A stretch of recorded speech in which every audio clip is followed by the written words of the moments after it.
Big up, big up, big up. Welcome to Liverpool 12th Man Show. This is going to be a very interesting episode. It's going to be a slight lead in till tomorrow's episode too, because we'll have some transfer tea tomorrow. But we'll also dive into what I hinted at over the weekend about a op-ed that I wrote about Newcastle and the situation that they're doing and the likes. It's kind of a layered take, if you want to say it like that.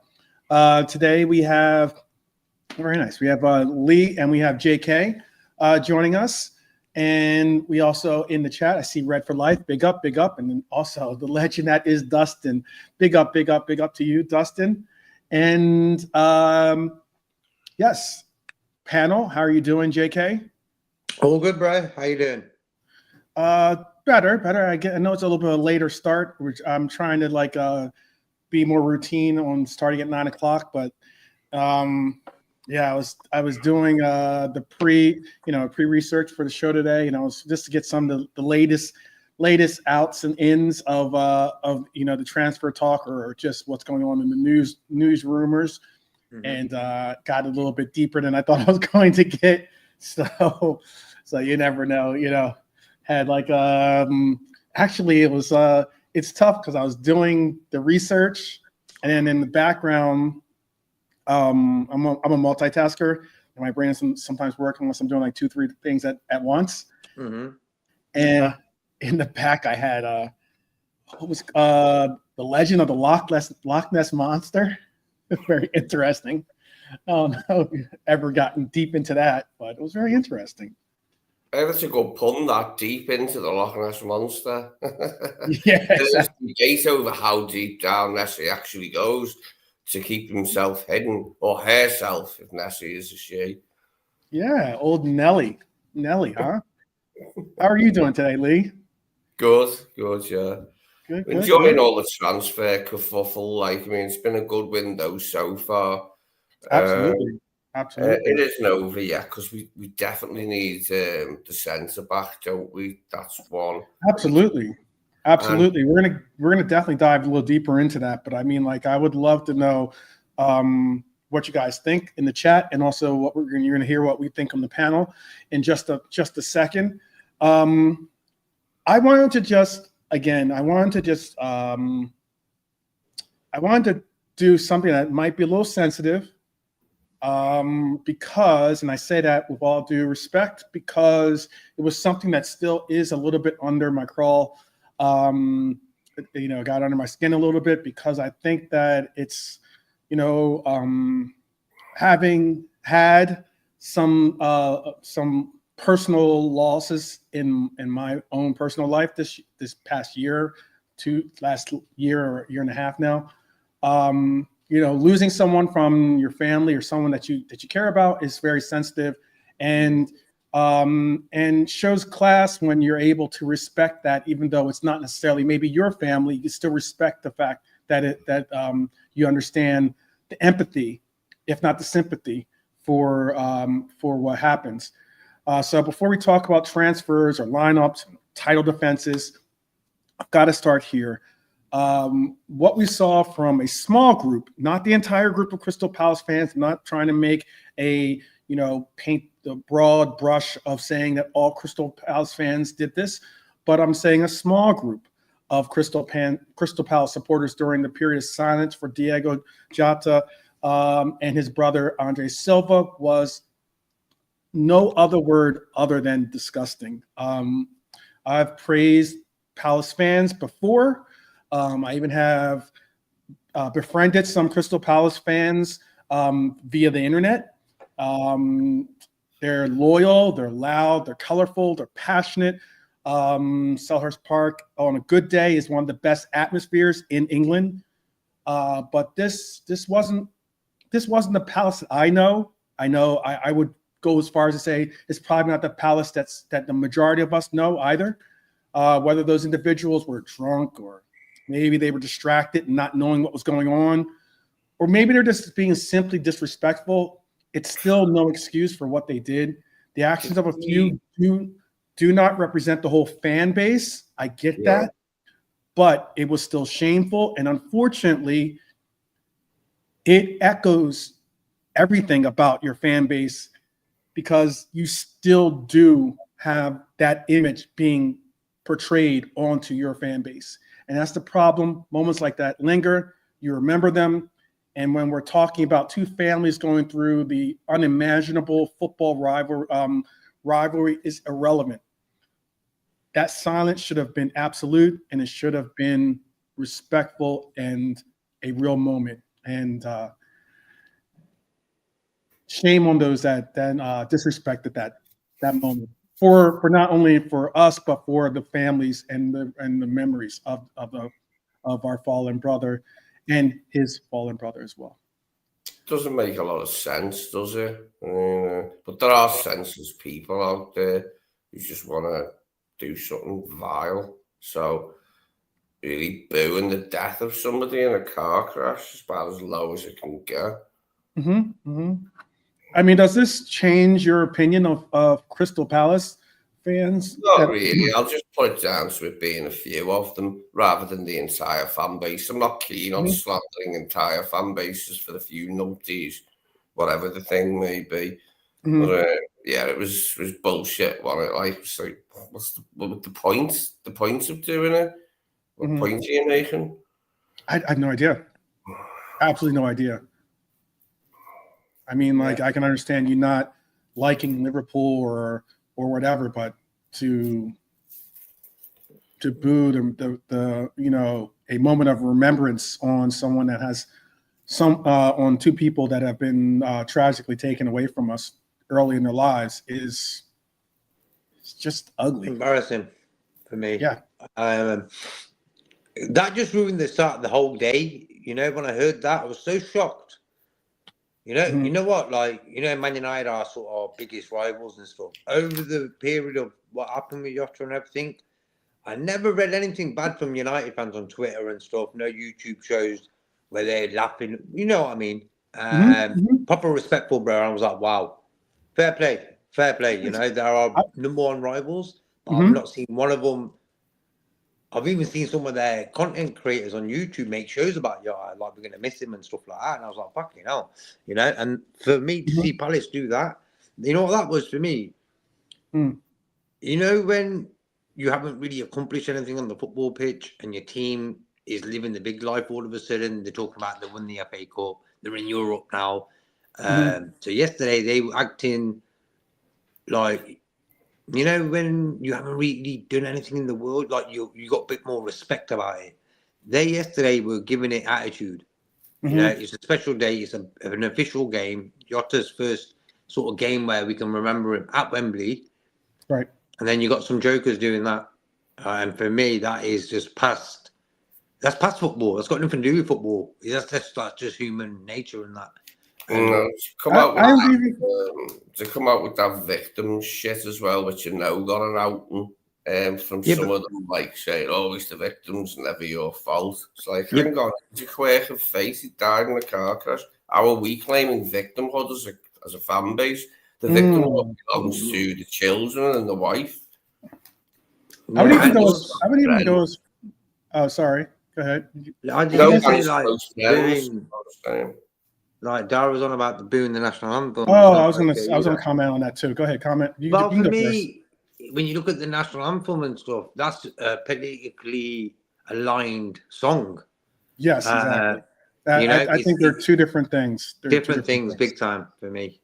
I guess, and you can talk about your nationalism or your patriotism and the likes. I understand those types of things, but that as like doing someone that you're trying to show the memory of someone's, of someone's passing has nothing to do with whether you support the country or support the national anthem. I think they're two different statements. Yeah, the funny thing for me is I don't like them doing the national anthem, but I support their right to do it if they feel the need to do so, because I know why they do it. And I don't think you would say the same about, you wouldn't probably say, I support you having the right to boo, the passing of someone, like the remembrance of someone. Like, as in, can you imagine someone that's like you going to a funeral and protesting a funeral or something. You know, making a drama there or something like that. The you know what I mean? Like, Hillsborough came from the government. It's just unsavory and it's unclassy, and it's a shame because, again, this is why too. You know, I know there's small segments, and I get that there's small segments of the fan bases that, you know, do really, really dumb things. And sometimes it's even some of the more vocal portions of our fan base, or the more or the people that have the spotlight, like content creators or pundits or the likes, that sometimes say stupid things or do stupid things. And you might not want to accept it, or you might not want to recognize it or realize it, but they unfortunately do represent us. And if you don't call them out, or you don't, you know, repudiate their actions, then you're kind of saying, oh, it's okay. And that's the reason why sometimes I do get a little bit passionate when it comes to some of the words or some of the actual actions that are taken on, especially against our own team. You know, I sometimes get a little passionate behind that. But I agree with that. What I Am Batman says, they're booing the establishment, of course, because at the end of the day, Liverpool's been bombarded with political bullshit over the years. And why should they sing a song that's connected to that the people who did that to Liverpool? Yeah, the oppression, or yeah, exactly. About the truth. That was the Sun headline, the truth about what happened.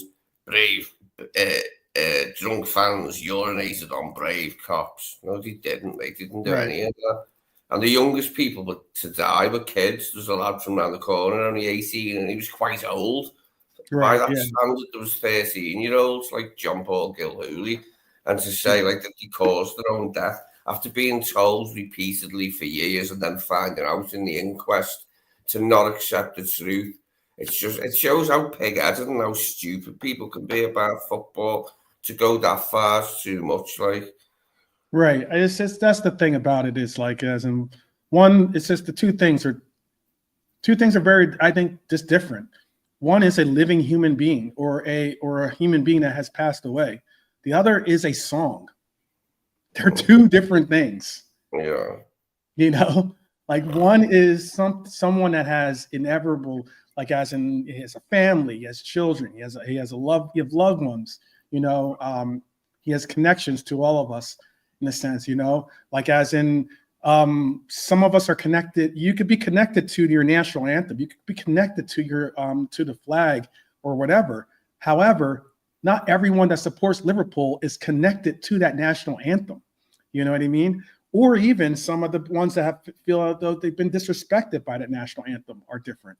But yet, but the fact that you're booing the passing of someone that was, by all means, a very, very good individual, good person.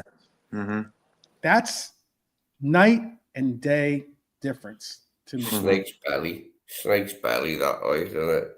But it and the thing is, you can't understand it, which sort of like tells you how stupid it is. Trying to think of a reason why someone would do that. It's like there is no reason. They're just fucking stupid, unfortunately. Right. And the thing is, this, when you look at Liverpool as a city, what people are so blinded in England is like they're fighting for everyone in England. It ain't like they're not just obeying every order given by the government and the people who run England and stuff. And Liverpool are like the only city in England that says, you know, that's not right. Whatever the Tories want to do and stuff like that. So what they're doing is they're being made fun of because of them sticking up for everyone as a country. You know what I mean? So it's like so dumb that the people are saying like national anthems and this, that, and the other. I don't think no national anthem for no country. Why? Them countries, them very people have made your life so expensive that you go fucking senile. You know, prices of your house, your food, your rent, whatever it is. And on top of that, you got all these other situations that these people do. So why should we sing a song for these people? You know, it's just common sense for me. No, we get it. I don't want to make it too political or anything like that. I'm not trying to. As well. I was just gonna say I'm not trying to make it. Go ahead. So no, wait. Say what you had to say again. We both were talking at the same time. Say what you had to say again. Oh, and no, I was just saying about the national anthem. It's not something that I ever felt strongly enough to sing, but it's not something that I ever felt strongly enough to do either. It's just like what they do before a cup final is have the national anthem. Yeah, I get you. Everyone's got their own opinion, you know. Yeah, everyone. Yeah, I just wanted to just get that out and into the open because it definitely rubbed me the wrong way. But now let's just move on to the pitch. Community Shield might be called a glorified friendly for some, or by some, I should say. It is a trophy for others. It's still a meaningful trophy for others. But at Wembley, with silverware on the line, to me it matters. I don't care if it's a practice game. I still want to win. I don't like to lose. There's that statement. Show me someone that accepts losing, and I'll show you a loser. Something along those lines or something like that. You don't get there unless you've won the league or the FA Cup, obviously. So we had two very daunted representatives of England. I've got I know that there's been a lot put onto this in the sense of maybe by not winning, we have a better chance of winning the title, considering that the team that has won the Community Shield tend to not go on and win the title. And I think it's safe to say that no one has Crystal Palace as being the odds-on favorite of winning the title this year. But what's really, really weird about it is that we had the lead twice in this game. We obviously had the early goal back at TK. We had the unfortunate penalty that was given to them that they ended up equalizing on. And then we had a really decent goal. It was a really good to see goal. I mean, it probably should have been saved, to be honest with you, but a goal nonetheless by Frimpong. But basic defensive errors cost us in this game. For the penalty leading to penalty's first goal, Konate should have probably cleared the danger after Alisson's save. He didn't.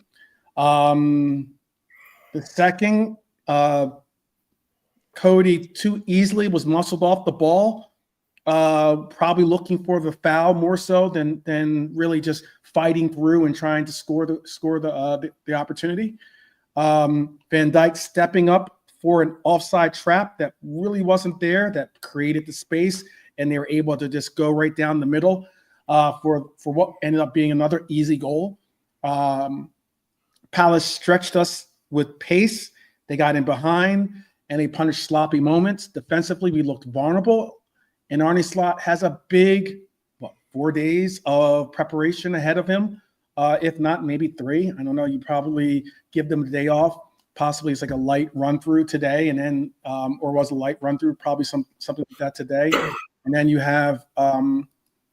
have maybe on Tuesday and Wednesday more intense training or practice, and then you'll probably have a nice little easing into that Friday matchup.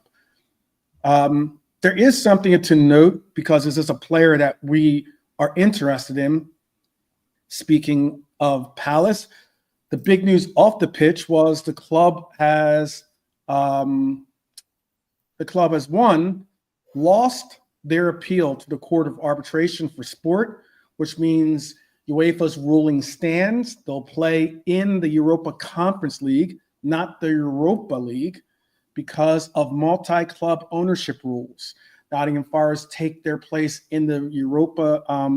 Nottingham Forest will take their place in the Europa League, despite having a 7th place finish in the league. Nottingham Forest is going to get that Europa bid because usually the FA Cup winners get that bid, but not the case. Also, I don't know what this means for Marc Guehi. Maybe it means something. Maybe it means nothing. Who knows? But he's still one of the most sought-after center backs in the league. Palace rejected 3 bids last summer, but he's got a year left on his deal, and there's uncertainty now if he wants to re-sign with their club. To complicate matters, he appears to be possibly injured from the Sunday affair. He looked like he was in some discomfort leaving the pitch that day. I don't know exactly if it's an injury that's going to, or if it was an injury, or if it was more precaution. We haven't found that out or not. But after Liverpool sold Kwanzaa to Leverkusen, and after we looked and saw that our defensive coverage would ultimately be VVD, Konate, Gomez, and maybe some hybrid version of either Endo or Gravenberch, or even maybe Trey Neone or Robbo as a makeshift center half. The big question is, will we be able to bring in Guehi, and does this possible injury really impact that possibility? I'm going to ask Nalante, who's just joining us. Big up, Nalante. No, sorry, Nalante. Would you be, well, maybe not. Maybe not scare him off. He didn't want to talk about Guehi. He's sitting here about Guehi. He's like, I'm out of here. I'll ask. Okay, he's back.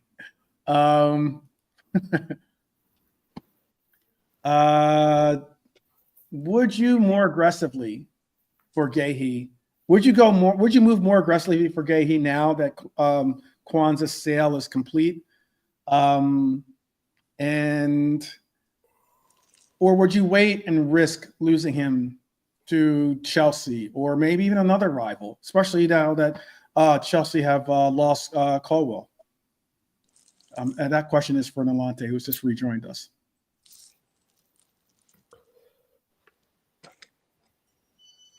Yeah, big up, cool. Big up the chat. I thought, listen, man, as much as we want Guehi, but I'm not paying £15 million for a player that's got a year on his contract. I think what we need to do is stop dilly-dallying and go and look at other situations that other defenders out there. But it's a bit worrying.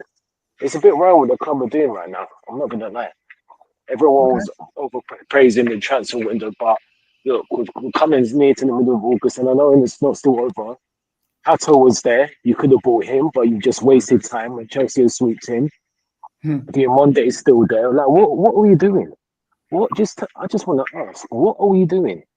Because at the end of the day, we've only got 3 centre halves, well, 2.5.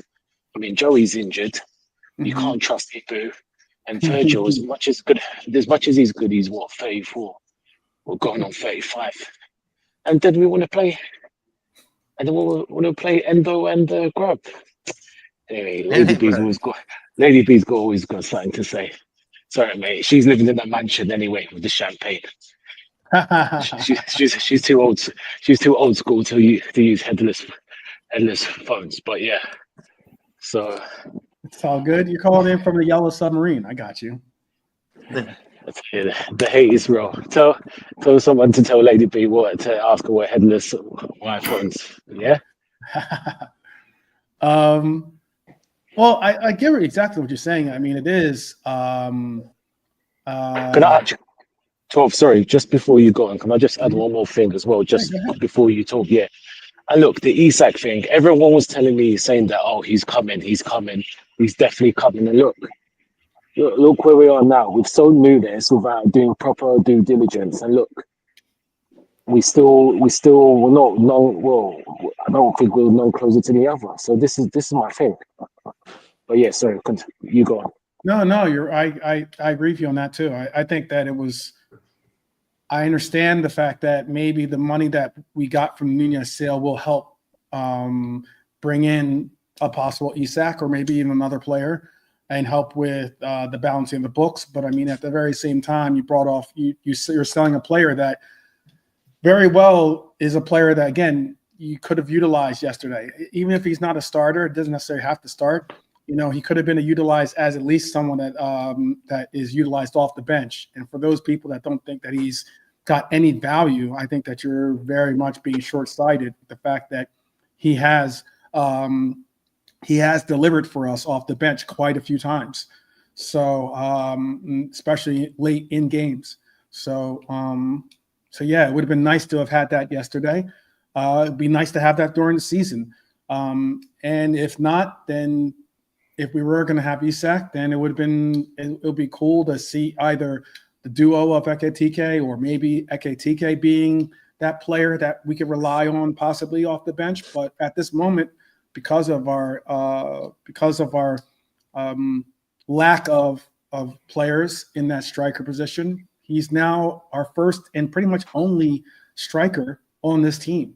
So that is a concern. And then when you do look at the defensive end, you do look at something that is a concern as well. But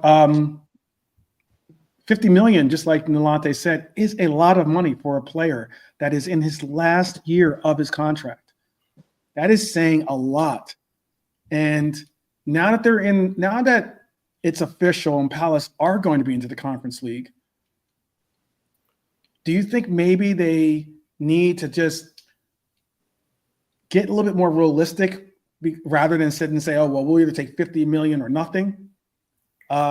Maybe drop it down to a more realistic number, like 35 million or something.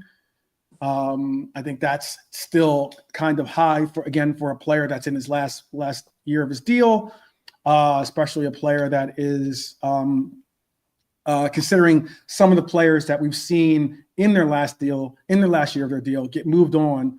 I think of most notably like a Mane getting moved on to Bayern Munich. It was still, we got 25 million, I think, or something around that number, but it was just that he was in his last year of his deal. What do you think, Lee? Well, we can't get away from the fact that going into the season with 3 centre-halves is a massive gamble. All it takes is for the worst case scenario to happen, which is for one of the 3 to get injured, to be injured, and then we're left with 2, and the possibility of Endo or Robbo at centre back, which is not somewhere we want to be next season. If we're taking it really seriously, you have to entertain the thought of the worst case scenario, and the worst case scenario for us is not buying a centre back. And then going into the season, we have at least one of them unavailable. But it could be 2 of them, given Joe and Ibu's history while they've been here. Okay. It is certainly a concern. I'm looking at some of I know Red Armchair supporters just kidding you. He's just being funny. I mean, while the outgoings and the incomings, while the incoming speculation is exciting, I get that. We can't ignore potential exits from this team. We've had quite a few. I think we've had about 7 players leave this team already. And that's not including possibly the likes of Elliott or Chiesa or maybe even Ben Doak. Tsimikas is another name on that list. Tsimikas could be heading to Nottingham Forest. I know they have a Greek owner and the Greek connection. I think it would have to go deeper than just that, to be honest with you, for that to be to have some real legs behind it. But Harvey Elliott's been linked to RB Leipzig, with Jurgen Klopp reportedly involved in talks for that, which would be possibly something that could get that move finalized, to be honest with you. And what I mean by that is that, obviously Jurgen Klopp and Harvey Elliott, Jurgen really believes in Harvey Elliott's talent. He gave Harvey a lot of opportunities in his final year, especially. And, Jurgen could probably be able to emphasize the fact that, the move to RB could be something where he gets notable playing time and that noble playing time could end up bringing him closer to the dream of playing in the World Cup. Federico Chiesa and Ben Doak didn't even feature in the Community Shield. I don't know why, by the way. It's so frustrating. So frustrating. I'm not going to get into this into that right now, but they might still move before deadline day. This is what our coach, our gaffer, said as he made his stance clear. We already have, this is his quote, we already have a lot of attacking power. Cody, or I'm going to be correct. I'm going to be accurate with his quote. We already have a lot of attacking power. Hakpo, Chiesa, Ekitike, Salah, Frimpong, Wirtz. We're always looking at the market, but that can also be midfield or the last line.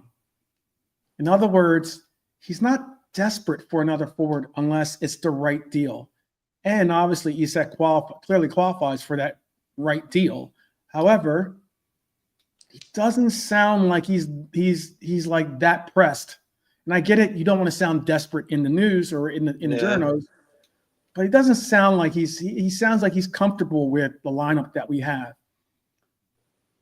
No, I think what he's doing there is he knows he needs another 3-4 players. Because look at how many, look at the names that I've left. Kelleher, Trent, Kwanzaa, Diaz, Darwin. Big names, bro. They ain't no just big names, yeah. Big names, bro. You know? And if them 5 were still with us now, bro, I'd be like, I wish the season starts now.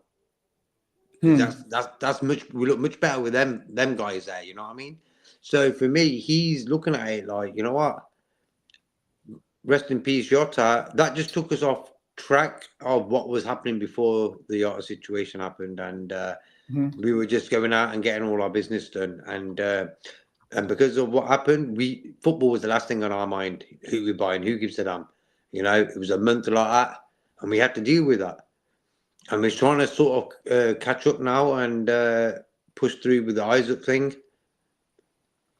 Maybe that lad from Parma, I think that could happen. Okay. But I'm a little bit worried about the depth in that way of centre backs now. Like when we put the teams up the other day of the squad, it was Van Dijk's replacement was what was his name? Williams. Leone? Reece Williams. Reece Williams. Oh, yes. Remember on the squad thing? Yeah. Yeah, we had like Van Dijk, Reece Williams, Kanate, and Gomez. Gomez, yeah. That's not really looking great, that. Hence why, for me, if we had a choice now, guys, we've only got one more signing left. Are you going centre back or centre forward or centre midfield? I'm going centre back. We'll always score goals. We'll always score goals, bro.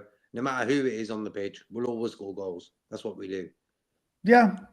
I mean, there's options from our midfield that could play up front. I mean, Dom could play up front. Rio does play up front. We've seen Trey Neone play up front before too in a winger position. I'm not saying that that's a key role for him. We do have Ben Doak, who is still part of this team. We do have Chiesa, that's still part of this team. However, it's a real big question. I think what was even bigger of a question, and it goes to what you just said, JK, scoring is not an issue for this team. This team will score goals. Yeah. This team will score goals. However, defensively, we have to not be so lucid. So, we have to be tighter, have a tighter defense than what we've had in we've seen it in the league preseason. We've seen it and we saw it in the Community Shield. Since we won the league, bro. Ever since we won the league, we've been defending like a bunch of jokers. Yeah. Like, come on, man. disappointed. Look at AC Milan. They got 4 past us, didn't they? Mm-hmm. We got 2. I think it was 4-2 or something. No, they got 4. They got 4 big chances to our 2 yesterday. Oh, okay. I'm on about the AC Milan game. We just had a few. The AC Milan game. Okay, I was talking about yesterday. Yeah, The Community Shield. we're just leaking But goals, still, bro. Crystal Palace should not have 4 big chances against us, nor should they have more big chances than we have. Oh, I wanted to say something about that. You was just talking about the goals we let in yesterday. Mm-hmm. I'll tell you what now, bro. See the first goal we scored with Ekitike, the football we played. Teams like that, teams against us don't score goals like that against us. We give teams goals. The first one, penalty from a foul by one of us guys. That's a Christmas present there. The second one, Van Dijk thinking the whole team's with him. He pushed forward. If he stayed still, he could have turned and got back at him, you know. So that was another gift there. And this is what our defense does. We gift opposition goals. Cut that out. Cut that out, bro. We're going to concede 10 goals in a season. Because teams don't really score beauties against us. Isak did that beauty that one time, yeah, but in general, they're not going to score a goal like the one that Ekitike scored against us. We don't allow that to happen. We only allow to make mistakes, and we gift opposition goals. We've got to cut that out, bro. We really that's really why I'm very. I just hope Konate and Van Dijk just sort of concentrate and get their head right before Friday and think, you know what, it's only us 2 left, bro. We've got Joey Gomez on the side. We got to stay fit. So it's a concern. Yeah. Let's be honest, it's a concern. Yeah, definitely a concern. The outgoings is tough. It's tough because I mean, Slot basically has just said that the attack is stacked. Do you agree? Do you agree that our attack is stacked, Lee, or do you think that we are missing a little bit of depth when it comes to depth and options when it comes to our attack? Well, I think he might not be with us. I think Lee is taking care of something. Nalante, what are your thoughts on that? Do you agree with Slot that our attack is stacked? Yeah, is it okay? Is it okay? Yeah. On my side? Yeah, okay, cool. I'll just check in as I'm traveling. That's fine. So, probably false accusations, but anyway. Look, at the end of the day, we have numbers, so we do. But the problem is he doesn't want them. This is the problem. He doesn't use them. You could have put a Rio, as you said, Chiesa, and Ben Doak has been slated. You know what I mean? We've got options, but he doesn't want them. Freedom and Chiesa. Is anyone not telling me Chiesa could do a job in the wing? Rotate with Cody. Right there, he's right there. But I don't know. I don't know what to say about it, Torf. We've got the players, but it's whether he wants them or not. That's just it. That's just it, really. And if he doesn't, and like I said, Darwin going, no problem, fine. But again, you're playing this game with Isak really well, and there is a potential that you're not going to get him. And then what are you going to do? It's not the end of the world, but it's just making us look a bit ridiculous. So whether we get, I'm not in terms of Isak. I'm just at a point where again, when I believe it to when I see it. If we don't get him, I won't be too fussed. But I just don't like the way we've just kind of done certain things before. Get Isak, get the player in, then sell Darwin. But you're selling him. That's very similar to what's going on in Newcastle. Newcastle is not selling Isak and then trying to take whatever money they get and then moving it on to another player and trying to push it that way. They're trying to get these players in now to reassure the fact that they can let go of the player. Yet we've let go of our attackers, you know. And when they got rid of Wilson as well. Callum Wilson's left, went to West Ham. Yeah. So they're depleted in that way. For me, brother, your question about are we stacked? I don't think we are, because look at last season. We had 6 months up to play up top. And in a way, we needed all of them. You know, Chiesa didn't really get enough bite of the pie and stuff, but Capco, Diaz for me, probably one of our best players last season. We're going to miss him, bro. You know, everyone's adamant we get a striker in, but I'm thinking, you know what? We need an out-and-out winger, a guy who can get the ball, dribble, keep hold of it for 5-10 seconds, and cross the bloody ball. We don't cross the ball no more. So for me, I'm looking at a winger as well. I think we need four people. Striker, if you're going to go for Isak, I think it's gone on so much now that even Darwin's left us, that's going to happen. Okay? A winger, I'd love to have a DM and a centre-back. Them four. Okay. You know, so Belieber's going to United. I wouldn't want us to be paying 100 million for him. Yeah, you know, it's a lot of money. It's a lot of money, and I think I've said that I want FSG to spend now, so I don't really care about figures. But for me, that's just taking the piss. 100 million for him. Like 60, 70, yeah, cool. But 100 million? Like, what's going on here? Man United getting ripped off again. Man United get ripped off. Come on. Højlund cost them. The market is overextended, I guess you'd say, in essence, like as in the market is dictating these kinds of numbers, because there's no way. I don't think that. I mean, all due respect to the player, and again, these players don't make up their transfer numbers. It's not like they say this is the price that I want to be transferred at. But I don't think that Ekitike is a 70, 80 million pounds,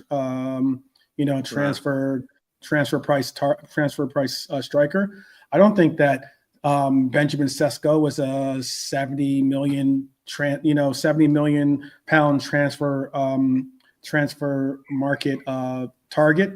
Absolutely not. These are strikers in any normal market would be probably half that price. Yeah. You know. Yeah. But yet, because of this market and because it's been overstretched and overvalued or over, it's a seller's market, I should say, and that's what it is. You have one of the things that's the reason why the Sesko deal took the direction it went and why it had because originally they had offered 69 or 70 million, I think, for him. Newcastle had, but one of the reasons why it's gone this direction with these players is because you have a lot of these teams saying this is our opportunity to cash in now. You know, like as in the market is what it is, and despite the fact that they probably do very well know that they would never spend that kind of money for the player, much less would they expect to sell that money or sell that for the player. You know. That's what I'm saying, but they're taking advantage of the current hunger of football teams wanting players. You know, like for me, back in the days, I've said this a lot of times, you can go striker-wise, Benzema, Del Piero, Thierry Henry, Robbie Fowler, big fucking names. Any team would want them. These guys, bro, not everyone wants Benjamin Sesko. You know what I mean? Not everyone wants him. It's like, Cucurella, fair enough, he can score goals. He's got a bit of a record, you know what? You could pay a little bit for it. Yeah, but again, he's scoring goals in the Portuguese league, which is amounted to Coventry. You tell me Coventry and that likes. And I mean, like, we've seen players score lots of goals in the Portuguese league, and yet it's interesting. People value certain players that score goals in the Portuguese league, and they don't value other players that score goals in the Portuguese league. Very interesting. But Darwin scored yesterday in his first game, so not a shocker. He's gonna have. I think he's gonna have a good year out there. Oh, did he? Yeah, he scored, bro. So I hope he goes there, smashes it in the World Cup, gets a big team. Oh, he's definitely going to. Yeah, he's definitely going to feature in the World Cup too.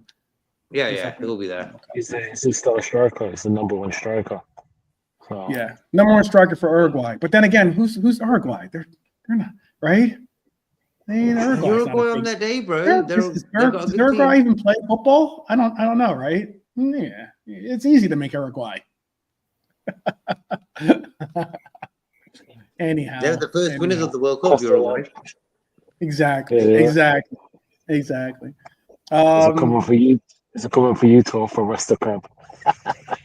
That's crap. Rest of Crab, bro. For you, JK.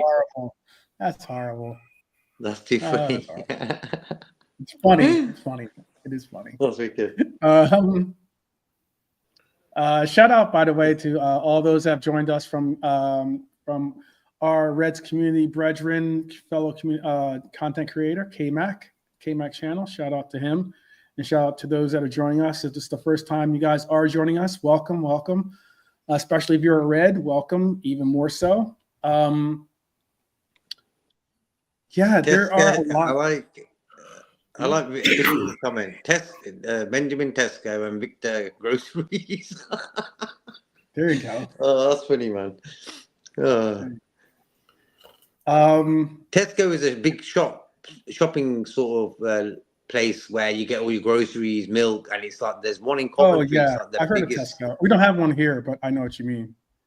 The one in Coventry, I think it's the biggest one in England. It is so big, you could have like 10 football matches in there. Wow. You can get lost. Wow. Yeah. There is a question of, was our performance real quick circle back? You can tell us in the chat too. Was our performance in the Community Shield concerning to you? Or do you just shrug it off and just say, oh, well, who cares? It's, it was just, it is what it is. I shrug it off a lot quicker if we win on Friday. It'll soon be forgotten if we win on Friday. Yeah. I think, yeah, go ahead. And then I'll say. I'm just saying, like, Abdul asked a question earlier about why can't Liverpool hold on to leads and stuff. Mm-hmm. And that was for me yesterday's sort of thing where we were 2-1 up. Everything was cool. Will Hughes comes on, changes the whole bloody game. And for me, not one of our midfielders sort of clocked on within 5-10 minutes. Like this Will Hughes lad, he ain't no Maradona or Lionel Messi, but he's running the show here. And they didn't clock on to that. And that's for me a worry. Why in games do we allow, I think Nalante said this a number of times about how a lot of teams just run through us. Mm-hmm. Okay, Gravenberch weren't there. Yeah, he makes a difference, but it just shows me that we allowed them to win that game, and that's for me the worry. It's like Arne Slot can't play a game like Jurgen Klopp did from the first minute to the 88th minute, 100 miles per hour. He's going to destroy you physically, but you're going to get the fucking win. And what Slot's done is, yesterday we started off great, bang bang, got 2 goals. It was looking good. I'm thinking second half. We started off well, second half, first 10 minutes, bang, we were at it again. And I thought we were going to carry on with this. And what happened was he made the subs of Endo and McAllister. And he took off Ekatike, our main threat yesterday. For me, probably our best player. And that showed me there and then, Slot is a guy who likes to stick to his guns. And he overcomplicates it. He didn't need to do that move there. He could have played it another 5-10 minutes. Give it 10 minutes, then make that move. I will agree with you. Real quick. Quick interjection.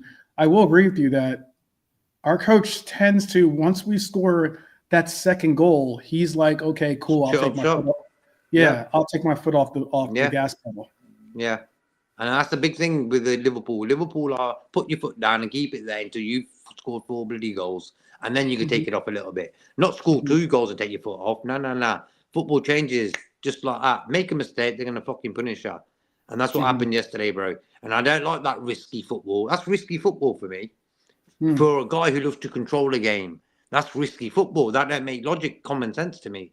So if your team is capable with the energy they've got in that first half to score 3 or 4, well, go on, bloody do it. How many games did he do that last season? Where we just smashed a team in the first 15, 20 minutes. We never did it.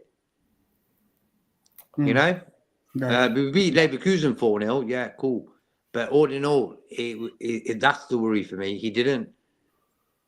We needed a midfield change. That's what I wanted to add. Because what happened, Will Hughes sort of ran the show for about 15, 20 minutes.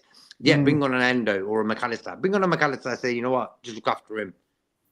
And then carry on with Ekatike up top, Yeah, so we started all right. We got ourselves in a winning position twice, but we let it slip in the second half, didn't we? The first half performance was acceptable. Second half performance, not so much. We let it slip, didn't we? Mm-hmm. And we were our own worst enemy in many situations. Exactly, Lee. Yeah, We're our own worst enemies, man. yeah. And I don't like that because, as I said before, we only allow we let goals in after we've made a mistake for that goal to go in. And that's how you'll see it all the time, bro. You'll see it all the time. And that's what frustrates me, because the defense for me, after we won the league and since yesterday, has just been a joke. You got 4 good players there. You got, you know what I mean? You got Frimpong, Kanate, Van Dijk, and Kirkes. 4 good players. They should have done better than that. They should have. I didn't think Kirkes had a good game yesterday. No, he wasn't great. You know, and thus another reason why I thought maybe Robbo should have started. I know it sounds like hindsight speaking there, but the reason why I think I would have possibly started with Robbo on the left is because Robbo knows how to play with Virgil on his right. It's again, I just saw Lady B's comment about let me bring it up. She said they have to get used to each other. It doesn't happen overnight, meaning like, because there's been a couple of people that have mentioned the fact that we need to gel. Well, as Crab told me, you know, in his debut,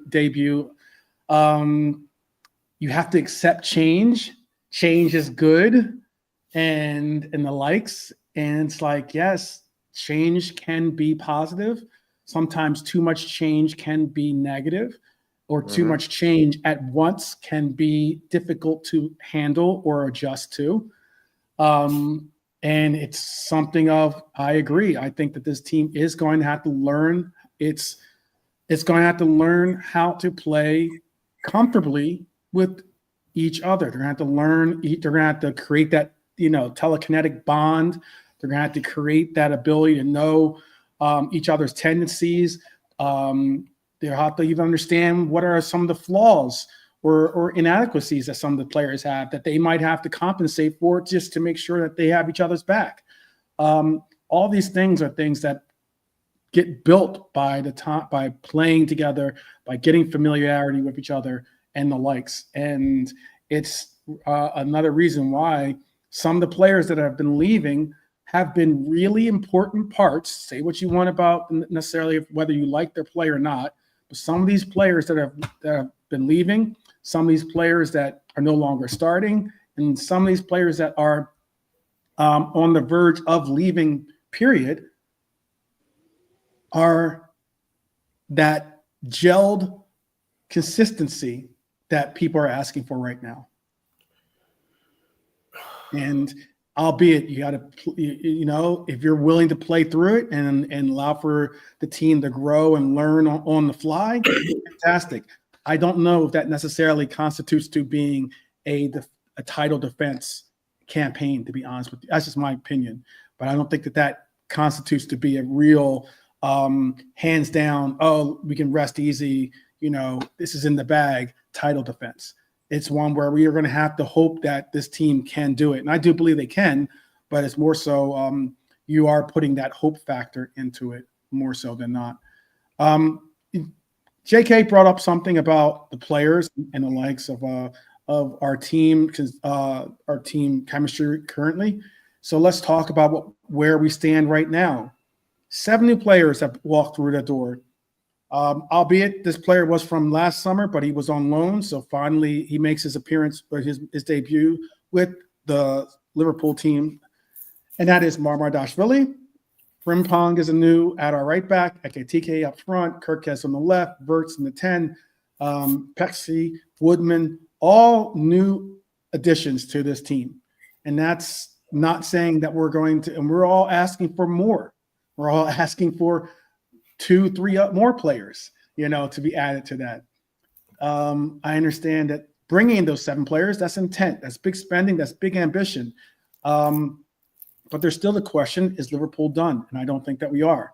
Front and center of the discussion is the Alexander Isak saga. I know that might turn people off to hear that, because this saga is just that, a saga that has become frustrating to have to go through for the length of time, right, where it's gone from speculation to high hopes and dreams to this is going to happen to now this is not going to happen to the seesaw of those two latter points. So Isak wants out of Newcastle. He's been banished from first team training. He's training on his own now again. Our £110 million offer was rejected by Newcastle. For now, there's no second bid lined up, but with 3 weeks left in the window, I wouldn't say everything is off the table, despite what you've heard some saying that it's a dead deal and that we're not going to go back, or that Newcastle is not going to make a move. Who knows, you know? But now we've even got, I showed you those contrasting viewpoints of Alan Shearer, I think it was like a week ago or 2 weeks ago, how he was all about, Alexander Arnold needs to be given, you know, he deserves the right to choose to go to Real Madrid, and he's, you know, and how dare people question him or not respect him, and now or respect his ambition, and then he said the exact opposite when it came to his talisman on his team. But now he's definitely softened in his stance and his opinions. He's weighed in with something of not exactly defending his old club. He went on to say, why can't Newcastle get business done? He's actually called them out. And it's like, I'd say that's more of a credible statement by Alan Shearer than him, you know, saying the comments about Alexander Arnold and saying the comments about what are Isak's ambitions. Look more so within, and that is, why can't Newcastle get business done? He says, I don't know whether it's because they don't have a chief executive or sporting director. I don't understand that. You're supposed to be a big time club and you don't have a chief executive or even a sporting director. Okay. They've known for months those roles were opening up, yet no replacements. It's not a good look, he says. He then switched the focus to Liverpool, and he was actually very positive with his statements. And this is what he had to say. He said, Liverpool have been very strong in the transfer market, and they've been very strong again the next season. Center half is still an area they might strengthen. They're light in that position. But with the signings they've made, they're going to be really tough to stop on all counts this season. So Shearer sees us as title favorites again, and also predicts another defensive signing before deadline day. Could that be Marc Guehi from Palace? That's the big question mark. He's available at the price is right, and Liverpool are watching that very closely. But let's break it down real quick. One, do you agree with Shearer that Liverpool are still obviously the class of the transfer window? And do you agree with his criticism of his own team? I'll ask that of Mr. Lee, Scouse Lee. Yash's criticism of his own club, not lining up a successor for director of football or chief executive or what other jobs are unfilled at the moment. That's a little bit unforgivable, and it reeks of small time.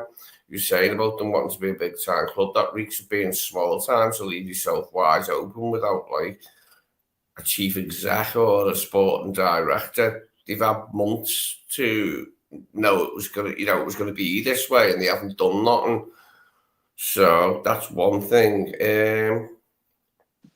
I remember how critical Shearer was of Jota when Jota got that pen at Anfield against Newcastle. Do you remember that? Where he thought he died. I'm not dogging him for that just because Diogo's gone, but he went off his head about that. Mm-hmm. Anyways,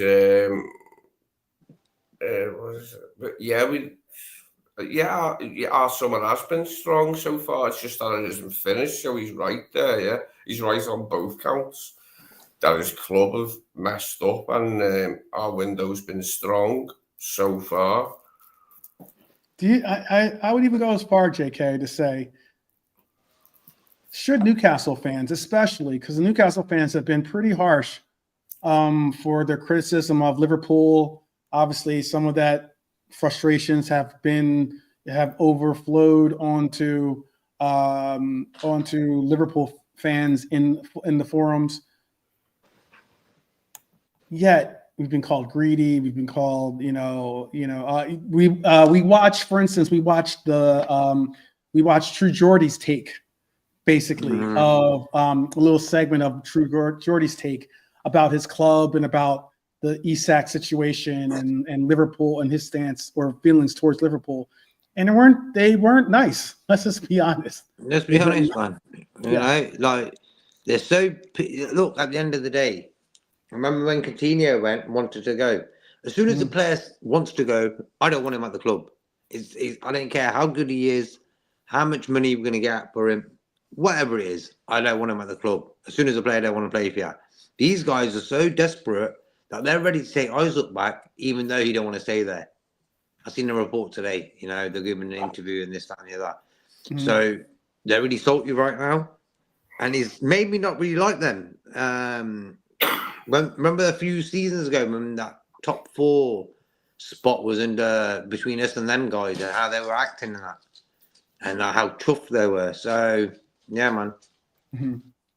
It's True Geordie, that fella we were watching behind the scenes the other night after we went off YouTube. Well, is that fella with the beard and tattoos? That's what I'm speaking. He is True Geordie. Okay. That's his call, his title or call name. Gets a bit worked up, yeah. He's a devout Newcastle fan, but he's also someone that said some nasty things stuff, bro. These guys think he said some really nasty things. Yeah, he was moaning about us wanting to buy thingy, but he didn't say any bad stuff when I heard. That's the first time I've heard him, but I had seen his face before on a forum with fans from multiple clubs on, so I had seen that face before. But I let him whinge, let him bitch. Like that prick, the Man City one that you showed us, Big Steve, who wasn't in no way, shape, or form big. Right. Big Steve's a whole nother basket of sour grapes. Let me tell you that right now. He is definitely another one. It was a very interesting take by Shearer. That's all I saw it as. Because let's get serious about it. We can move it. If we move into this transfer market, the wider transfer market as we see it right now, because obviously Liverpool's still in some of these headlines. We have Tsimikas, Nottingham Forest owner. Marinakis is keen, but Leeds United are still also interested. It's saying it. I think that'd be cool to see him go to Leeds United. Actually, I'm sure that he would possibly prefer to go to Nottingham Forest, considering they're playing in Europe. But I'd like to see Leeds stay in the Premier League, and I'd like to see Tsimikas be a part of helping them do so. Other Premier League and overseas clubs are interested in Tsimikas as well. Liverpool will only sell permanently. That's the one thing that is different. Some of these clubs are asking for a loan, which is strange for a player that's 28 or something like that, or approaching his 30s. And while Milos Kerkez has arrived, the left back pecking order has certainly shifted to be having Tsimikas probably be the third choice on that list. We have Darwin Nunez that is now, we just spoke on how he scored his goal, his first goal for Al Hilal. He's a 56 billion pound striker that has gone to the desert, and he takes Liverpool's potential summer sales past 200 million pounds this summer. That's big business done, but also we've made some very big expenditures as well. Obviously, we spent 116 on one player alone. So we've made some big name signatures. We've also spent 70 million on Ekitike. So that brings us close to the 200 million we've made. That's about what we've spent in those two players. Yeah. One name though that we are interested in, and it's very interesting to hear this, is Rodrygo. Some are not sold on Rodrygo. Some are sold in a sense, or sold in the sense of looking at, would be very, very keen on bringing him into Liverpool. A new long, he's a name long linked to us, obviously, but is now an attraction for a team in blue. And I don't mean our crosstown rivals. I'm talking about Manchester City. Reports say Real Madrid want £86.5 million. I think they just want to be able to say they have 100. They've gotten 100 million for Rodrygo. That really moves headlines when you're able to say you got 100 million as opposed to 90 million or 80 million. It's still a lot of money. City could move on this deal if they unload Grealish. I know that they would have to possibly unload Fabinho. What'd you say, Lee? Isn't it a loan Grealish has gone on? They're looking for a loan to buy. Still massive wages. In the case that's the only thing that's holding, or not only, but one of the things that is holding that back is the fact that Grealish, that Everton are not interested in taking on the lion's share of his wages.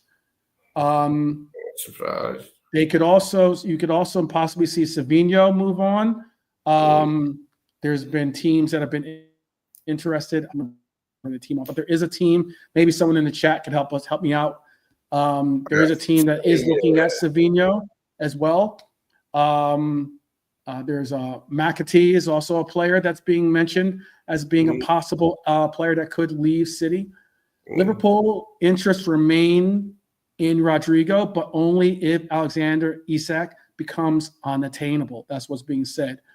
Arsenal and Spurs are also monitoring it, but if the reports are true about Arsenal having finalized the deal for Eze, then I don't think that they will go into the market and get Eze and Rodrygo. There just wouldn't be enough, there just wouldn't be enough food at the table to eat, basically, for them to have Rodrygo, Eze, Martinelli. They still have Trossard, and then have their talisman on the right. So Saka on the right. So how do you feel about that? Are you again? I just spoke on. We're still trying to figure out what our front line is going to really consistently be with our depth, and yet we're listening and hearing that possibly two of our biggest rivals are bringing in two massively big names into. Possibly bring two massive names to their team. How do you feel about that, Nolante?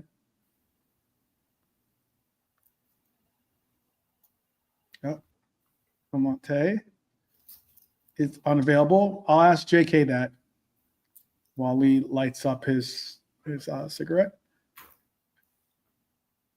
JK, you there?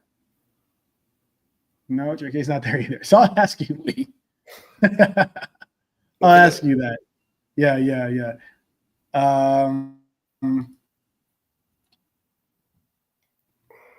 What are your thoughts? Are you concerned? I think that's a fee City will be willing to pay if Rodrygo to City is definitely on. It all depends a bit more like on Rodrygo wanting the move and accepting the move, like out of Real Madrid. For me, if that's what the fee is, then I think Man City might well pay that, and we could see him there. As far as Arsenal go, they've covered themselves. If they bought Eze, they've covered themselves a bit for the potential absence of Saga, which they experienced last season, and it did not go well. There were others missing as well. But they've also bought Guehi now as well. So Guehi, Eze and Gyökeres really reinforces their forward options now, doesn't it? Yeah, I mean, Man City have got a few players they can sell, like, for a couple like McAtee, like you mentioned. I would say in our case, if it came to, and say, mention like Grealish on loan, with us, if we got rid of Tsimikas, I'd want to sell him or we'd want to loan him, because we might as well just keep him and have 3 international fullbacks at the same time. And loaning them somewhere, either they give us the money, whoever it is, or we keep them as extra cover. And there are 3 current international fullbacks, all 3 of them, which is something. I don't think we've had that in a long time. Not that I can remember anyway, not for a long time. 3 current international left backs all at once. Let's see. I'm just seeing what they were saying. Slot. Yeah, I know what that is.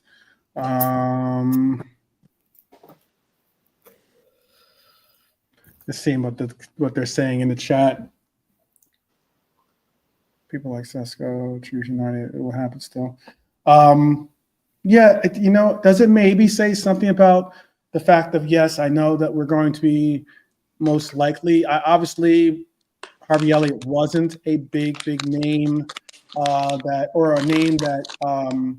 wasn't a name that obviously he wasn't a name that Slot chose off the bench too often, but maybe that puts a little bit more emphasis on the fact of, like, look, we just mentioned 7 players that have just left. Some notable ones, obviously, with like Nunez and Diaz headlining the exits, and those are 2 major components of our team. Now, have we gotten like for like back for them? I wouldn't say so. Especially not in the case of like levels. We haven't necessarily gotten like for like back, but maybe that reemphasizes the fact of like Harvey Elliott, who it's being reported it's being reported that Elliott has agreed to terms on a 4-year deal with RB Leipzig. Apparently, Klopp has helped in securing that signature, or at least the terms, or at least I wouldn't say signature or terms, but you know what I mean. He's helped make that a reality for him, and sold the RB Leipzig program to Elliott. Leipzig are in a strong position. Spurs still looming. Villa still roaming around too. Even Newcastle has particularly inquired about his availability. And another team, Brighton, have also been a possible destination for the young English player. However, Liverpool want £50 million. I don't know if Leipzig will be able to get that evaluation. They ain't paying that. And that's pretty wild. Why would you say that? Why do you say that? That's not a sort of fee. They're selling players for that sort of fee. You know what I mean? That's they're that type of club. No, not that fee. A 30 maybe. Like a 30 odd. Could be a possibility then. But 50, I think that's a bit too much for him to go there. I don't know. You never know. No. No. I'm not. I get that Klopp is there. I get that. I get Klopp's there. I get that.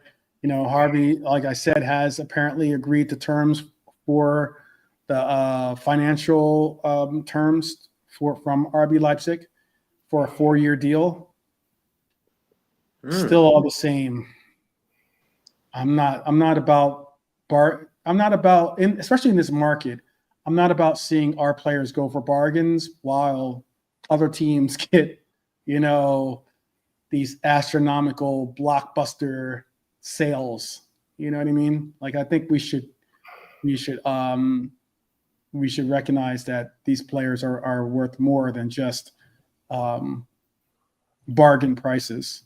35 million for a under 21 English national who Premier League winner. That's we're talking 35, yeah. It has to be. It has to. I think the 50 million pounds is an accurate, because it's not like he's on his last year of his deal either. I just think it's just more so the player wants playing time, and he's just not going to be getting it from Slot. So if he's not going to get how long Harvey's Liverpool career is being compared to what Giroud's was, and we got 30 for Giroud with add-ons, I think. That's without including the add-ons thing and a buyback. So Harvey's been a Liverpool player like for what? There will be a buyback option involved in the Elliott deal too, by the way. Yeah, I mean, I'm not sure how bothered to be about that, like, but I'd be bothered about the fee that we get, like a decent fee for him, because he is a good player. It's just that the bar's been raised, hasn't it? Like, we're looking at all our squad members now, not just him. We're looking at them all, aren't we?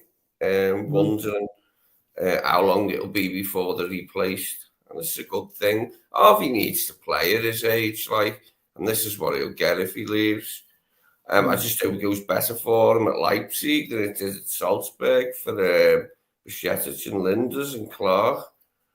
But they're two different clubs. They're both Red Bull, but they're two different clubs. Yeah.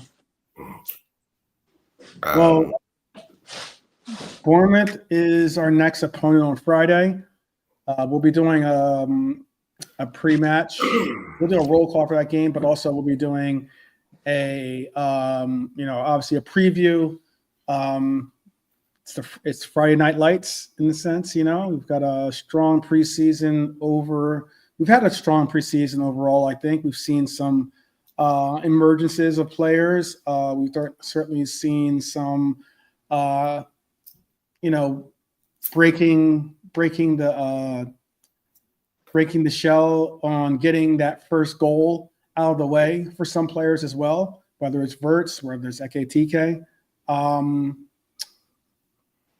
There have been some injuries and fitness concerns. Obviously, Joe Gomez returned from the Far East with an Achilles issue. There's Chiesa, who reportedly missed the trip with a minor knock, but obviously he was fit enough to be on the bench for this past Sunday.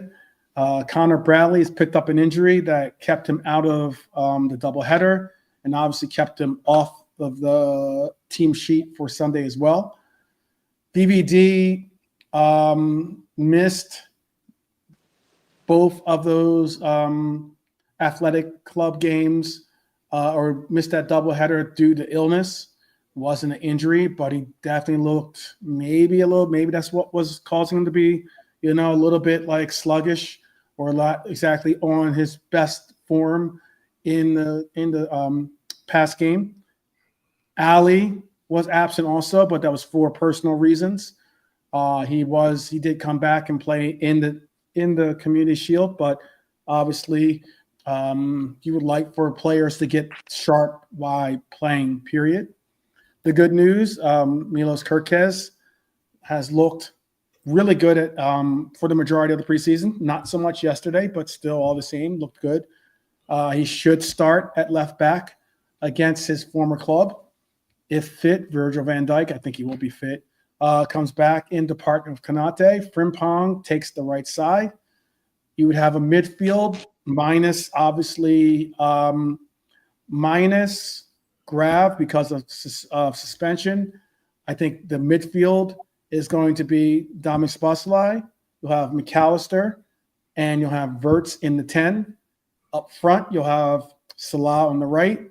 You'll have Ekitike in the middle. And then you'll have, I believe, Cody Hakpo on the right.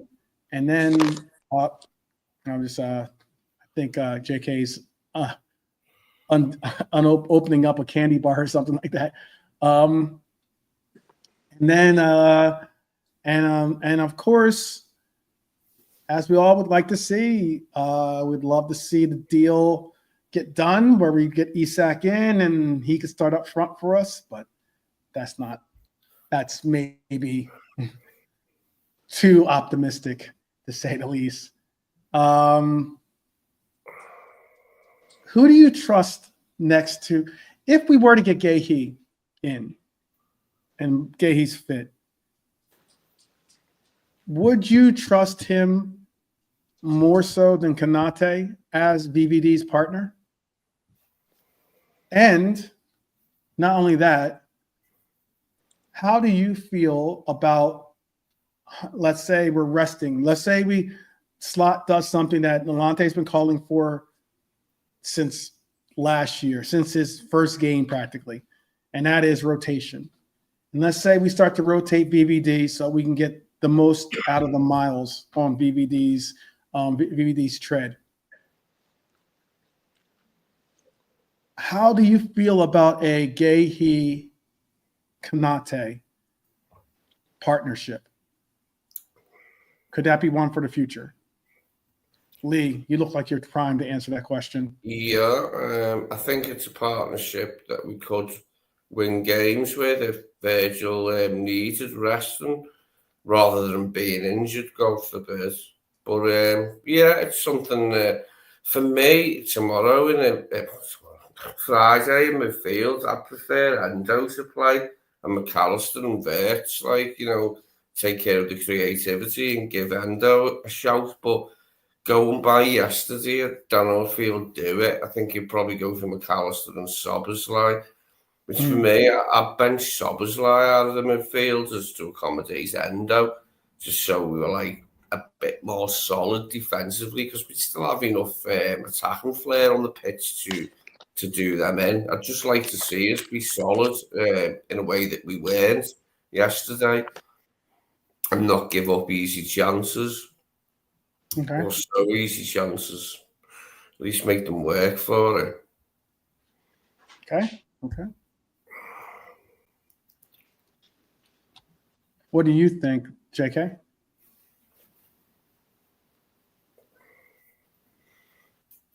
Can Nalante answer, bro? I need a minute. Okay.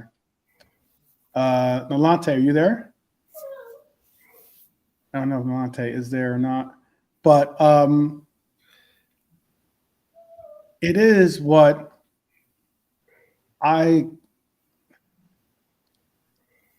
almost would say, if you're going to tempt Guehi into joining this club, you're going to have to, at some measured level, be able to promise him minutes. Now, saying to obviously the captain of Crystal Palace, a team that's going to be playing in Europe, albeit in the Conference League, but still playing in Europe, a team that is going to be competing to possibly, go far once again in some of our domestic cup competitions, or even so going far in the Conference League and doing well in the league. He's going to start for Crystal Palace every game. And for you to for you to say, hey, you're only going to start cup games, or hey, you're going to start cup games and sporadically start games, maybe that could be part of the trepidation that he's not necessarily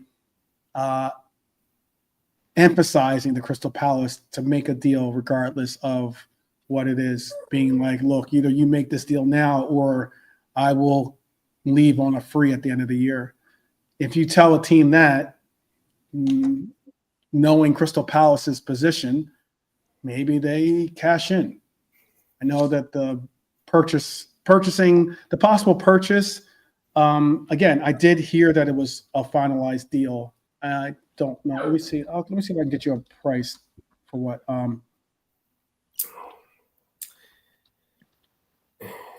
Or Eze.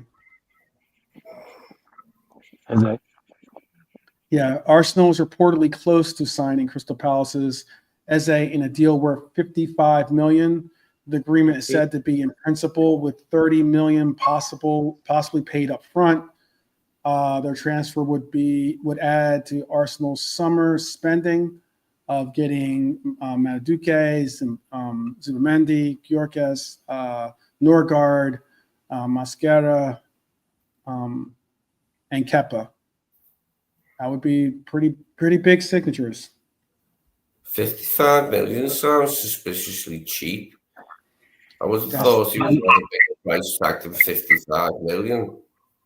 No, Palace have a release clause for Eze for 68 mil. 68 million, yeah. 68 million. Yeah, that sounds And that's the number that they're wanting to get closer to if they're going to give up Eze. I doubt they'll sell. What's that? I doubt they'll. I said I doubt they'll sell Eze for 55 mil. I doubt it. Sounds too little, doesn't it? Yeah, they would want a bit more from them because Palace are very, as you can see, they're very large negotiators. So 55 mil, nah, I don't think Eze's going there for 55 mil. In my opinion. Mm-hmm. It is a low ball offer from Arsenal. But again, it's at least 10 to 15 million around the price of what the team is probably comfortable parting ways with the player for, you know. And again, it's why when you hear the number that we went in for Isak at 110, I honestly think that that we obviously spoke to Isak. He okayed that fact that he would be interested in coming to Liverpool and for us to approach Newcastle. And I do honestly believe that Newcastle, despite 150 million being said that that's the number that they want, I think that the number that they realistically put on or discussed maybe with Liverpool was 120 makes this deal happen.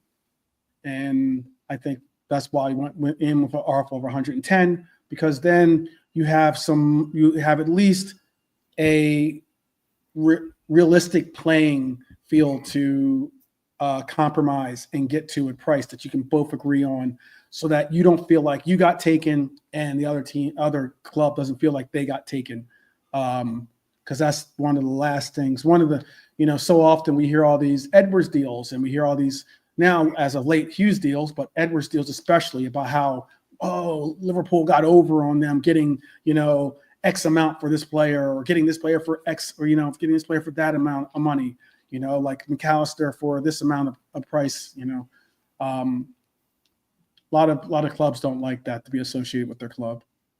So some Palace fans are a bit upset at the way Forest have conducted themselves during the period when the decision over the Europa League / Conference League was up in the air. Do you think Forest were a bit undignified during that period? I haven't seen any of the stuff that got said, but I don't know exactly who it was aimed at, whether it's the Forest fan base like you're saying things, or whether they're talking about the owners of Nottingham Forest.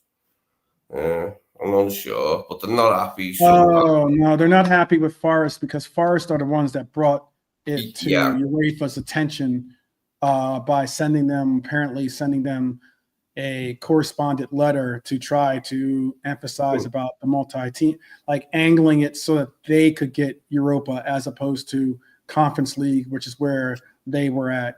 Look, you know what? I have just about the same amount of respect for Forest as I do Crystal Palace, so it doesn't matter to me. No particular dislike of Forest, given their performance last season in the league. There is like a way you could see it as deserved, because they were very, very good in the league last season. But Palace earned it. Palace did earn it by rights, by getting the.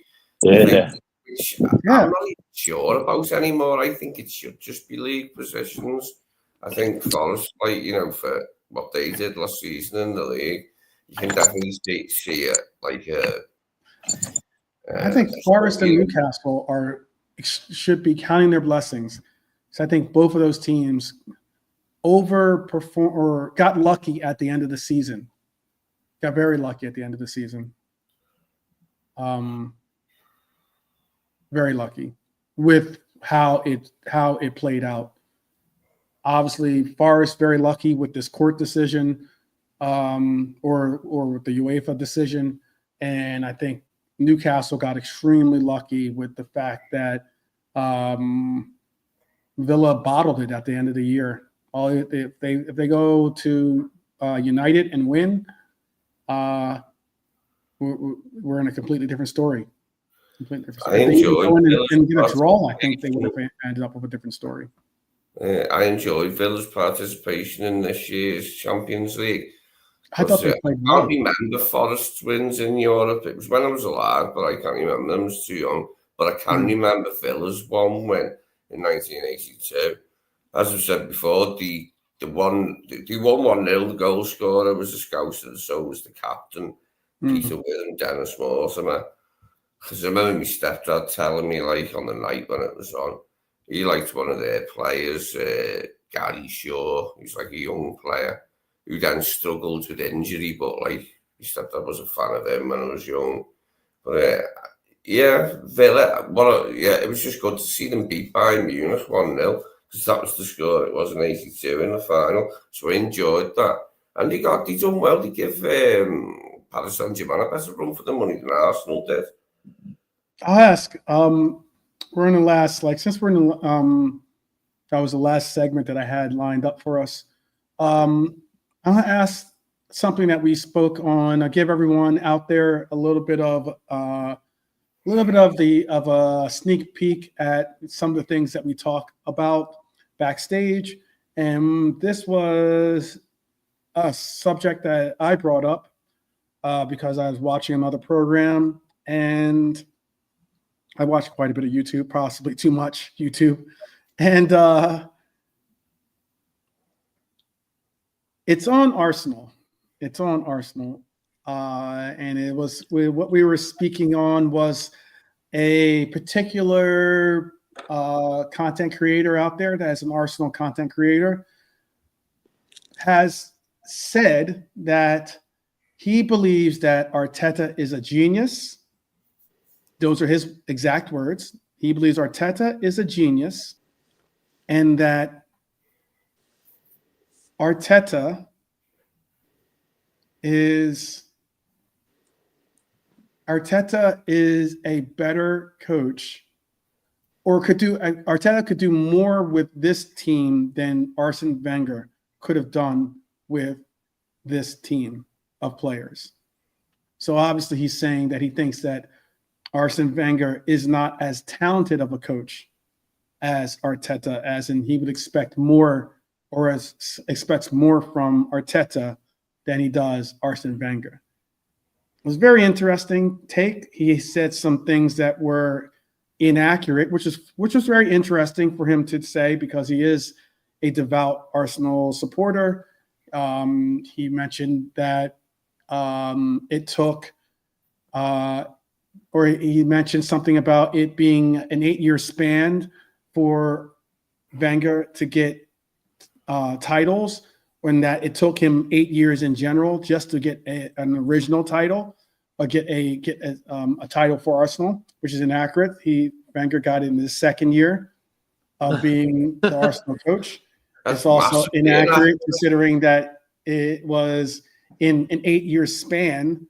Wenger got 3 titles within 8 years. I think 7 years is all it took him to get 3 titles, which is exceptional. Wenger walked in the Arsenal door 30 years ago. It's hard to compare him with Mikel Arteta. He ended up saying, I don't know, Tuesday's better than a piece of string, or something stupid like that. I don't think the comparison can be made that easily, can it?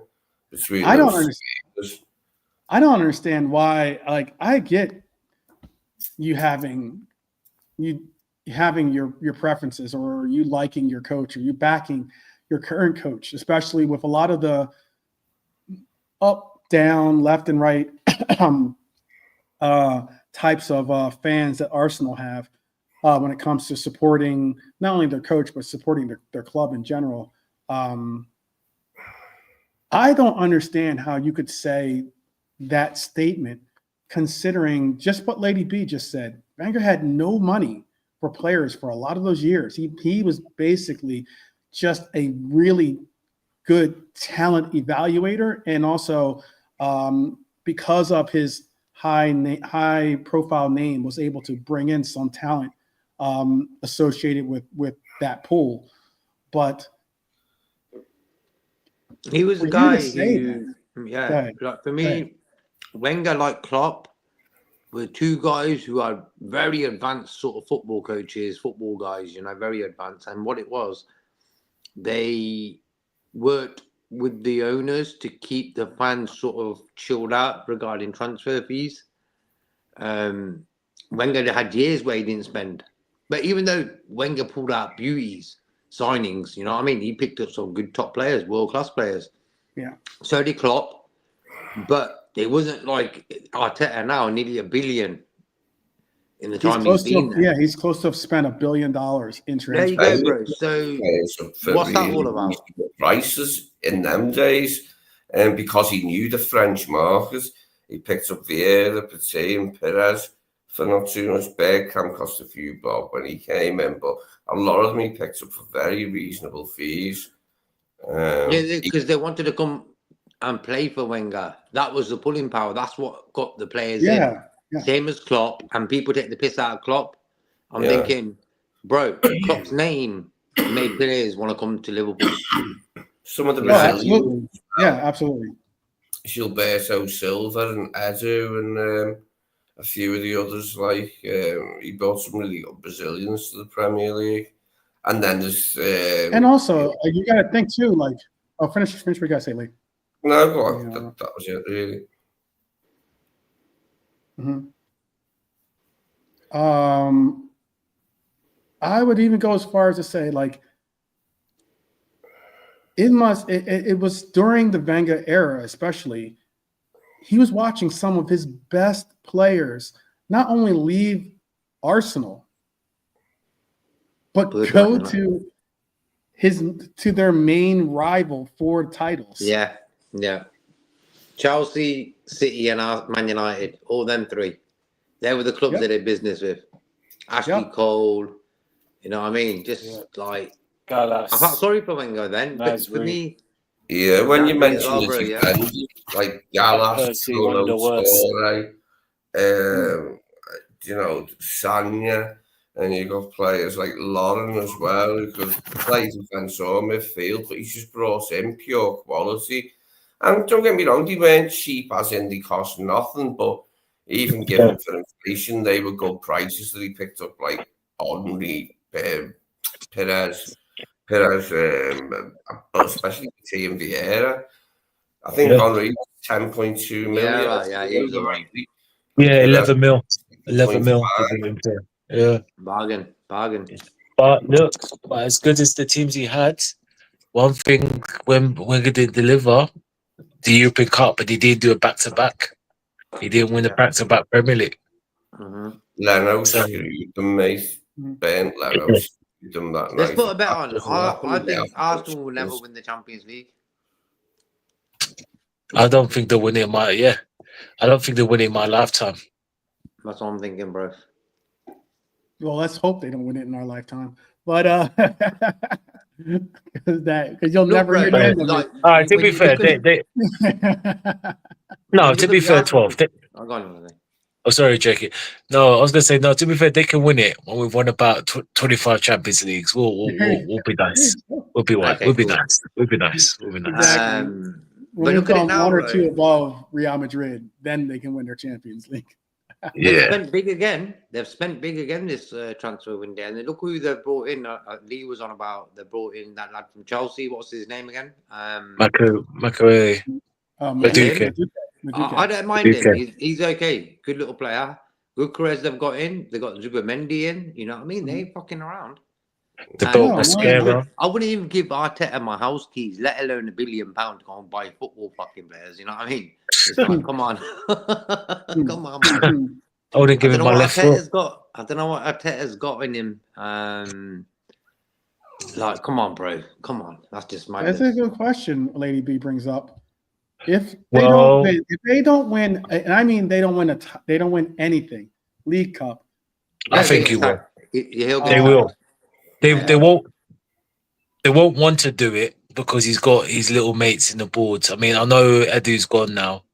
We still got some technical videos, but they'll have to because, I mean, come on, mate. Fans are rampant anyway, bro. They're the most rowdy fans I've heard. I've seen some of their fans hate Arteta. I think it'd be hard for them not to after another potless season if they won nothing at all, and I mean nothing.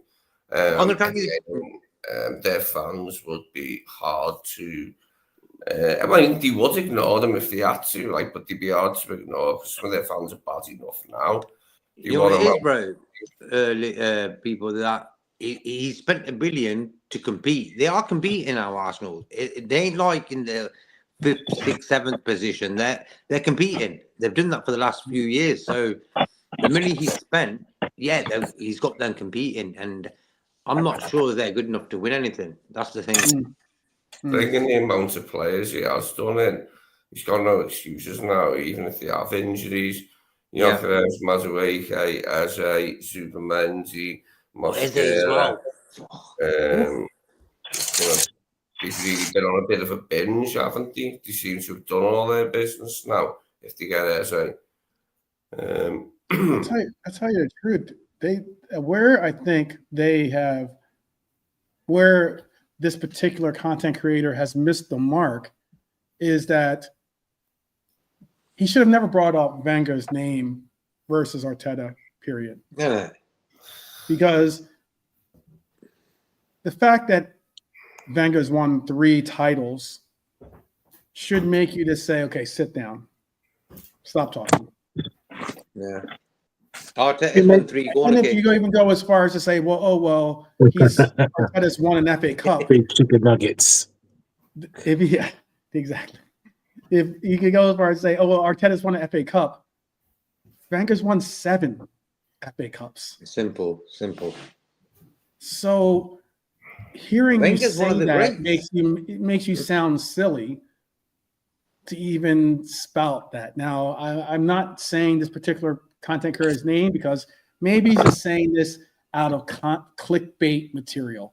You know, don't be a sports sport. Name him. Name him. No, I'm not going to give him that much credit. But it's just interesting to hear him go as far as to say that. And why I say he's maybe doing a disservice to the conversation. If he had said Arteta is better than Emery, then maybe you have some dialogue or discourse for debate. And even then, I still think that Arteta isn't better than Emery. I think Emery's a better coach than Arteta. I mean, you could say what you want about the fact of what he did with Arsenal, but it's interesting because name and shame. I got you, Lady B. It's interesting because he made a point, like when they were speaking, it wasn't, I'll give you this, it wasn't troops. When they were in discussion about this, he went as far as to say that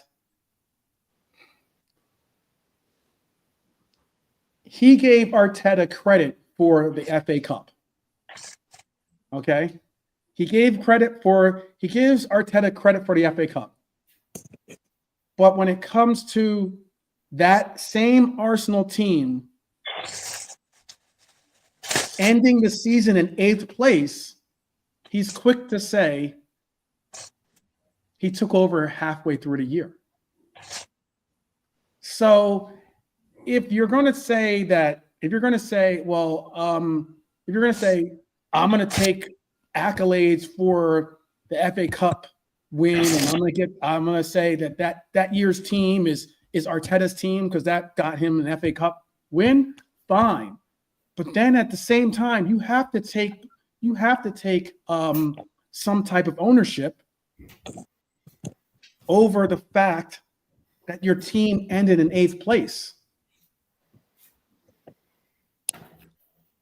Wenger did something well enough to get them through the early rounds of the FA Cup to get to where they had to be. Still, you have to give credit where credit's due. If you want me to say kudos when it comes to his trophy tally, other than the 2 community shields that he has that he covets and puts out there as big accomplishments. If you're going to say I got to give him credit for his FA Cup and not say that was Emery's team that got that FA Cup, then you have to give credit, or you do have to take ownership of the fact that you could not get that team any higher than 8th place during that season. Am I wrong in saying that, or do you guys in the chat think I'm being too harsh? No. In the panel? No. I told you what old Tapas, old Mr. Tapas is. He's the code man. He's the code man extra. He's code man FA. He was the guy that Arsenal tried to be Man City 0.20. Oh, because I work with big guys. We can't let this slip, guys. Come on, guys. This is the guy they thought Man City. They thought, Man City. Oh, he's won about 3 titles because he's Pep's assistant. Oh, he's Spanish. That means Arsenal will play the City, right? And lo and behold, they were wrong. All you had is guys. You never walk alone. See? Okay? Listen to the music, guys. Listen to Anfield, guys.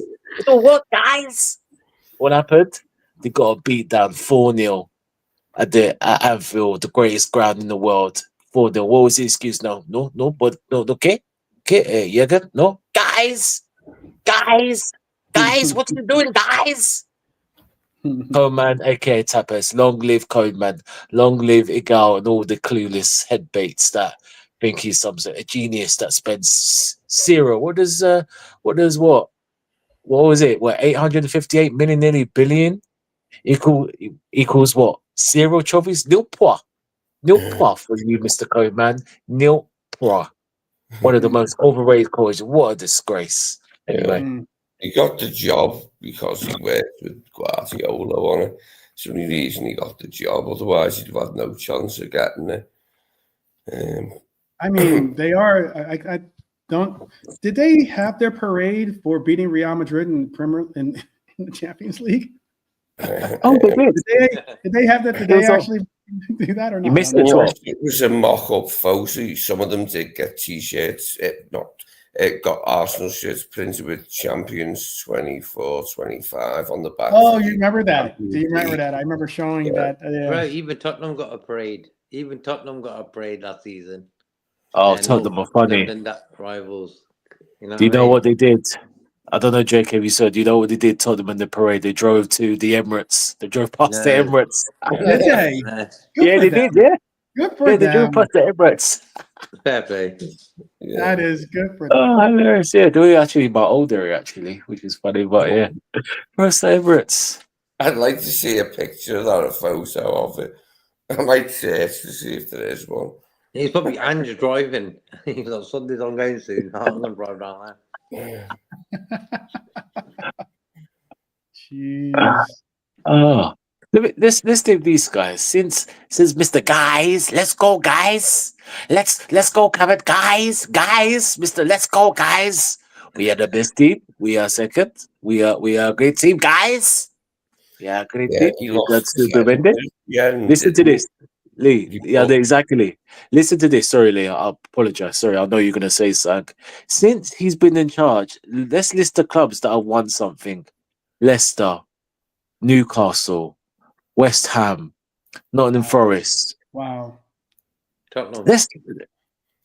Exactly, no front lines. Let's team that, guys. Forget about the big teams because big teams, win stuff in it. Crystal Palace. Yeah, Palace. Yeah.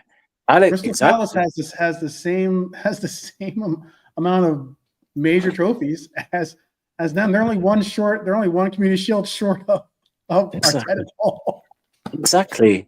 And I'm going to mention another team that, even though they're still rubbish, United, even in all their muds, these are the teams that won trophies. And what excuse has old Mr. Tapas, Mr. Coleman got? I mean, I mentioned him.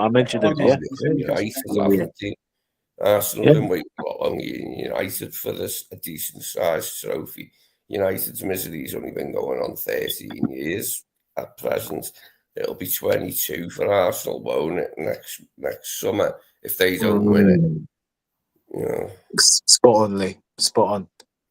You only won it once in 30 years. United won 27 years without winning it. Sorry, 26. But, all clubs go through periods where they don't win it. I still think it's a joke that he would compare those two coaches. I don't understand why. Chelsea like to say we're the most successful since the turn of the century, don't they, in the 2000s, which I think is true if you compare them to the others. But because he got 2 Champions League, whereas City's got 1. But, you can make things sound good for your team, whichever way you say things. But there is pressure on Arteta now to win something, to win the league specifically, isn't there? I don't think there's really that much pressure. No, the heat is on, bro. The heat is on. I know. They should do an Amazon video called that. The heat is on. Yeah, that song in the background. I loved it. That song. I loved that. I think the board soundtrack to Beverly Hills Cop, and that was the first track on the soundtrack. The heat is on because it opens the film, doesn't it? Yeah. I think that the board said who they back by letting Edu leave, or giving him the exit, and still getting him money, giving him money to spend on players. I think one slight pushback was Arsenal going out and getting a striker. I don't think that Gorkaz was I don't think that Arteta was prime on trying to bring in Gorkaz as his main striker. I think he was content with having Havertz be his striker, to be honest with you. That's just my perspective. But now the board has brought in a big name. Now he's going to have to, because I think that Gorkaz Havertz is closer to the mindset or the playing style of what Arteta wants from his forward line, or from his forward, especially from his center forward.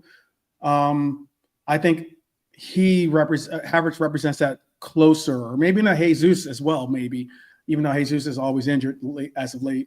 But I still think that those kinds of players are closer to his player style than Gorkaz is, who's more of a poacher style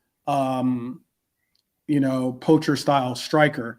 And now that he has that type of striker, he's going to be forced to have to change some aspects of his game plan to really utilize the player's talents. Otherwise, you're probably going to end up with what we ended up with at the striker position, and that is having players that are good strikers, but having them play like a false 9 isn't exactly the ideal position for a player that wants to go forward and be a poacher.